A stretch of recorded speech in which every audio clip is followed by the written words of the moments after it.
Eh, ba kakanat ha? Yelo. Yelo. Walang yelo. Yelo. Siyempre juice. Lalagyan ng yelo. Juice na dyan ang yelo. Kakalamin mo muna yun sa baso bago Oo nga, ganun din yun. Pare-pares din yung magtimpla. Bakit may mali sa pagtitimpla? Oo, wag yan.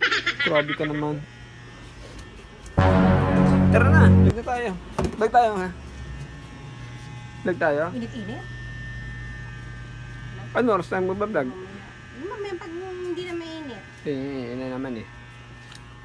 Laging ganyan eh. No? Laging ganon. Pag... Oh. Ganyan lagi mga katwiran niya mga yan eh. Pag sinabi mo magbablog, sabi mainit. Tapos pag mainit, mamayang hapon, sabihin, hapon na. Natutulog mga bata. Papahinga. Tapos pag hapon, pag inabot ng gabi, madilim na. Tapos kinabukasan may pasok. Tangali mainit. Kaya pa tayo mga pag-vlog niyan.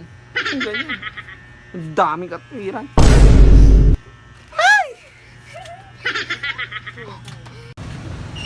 For more videos, paluin mo at imarites mo. No? Ah!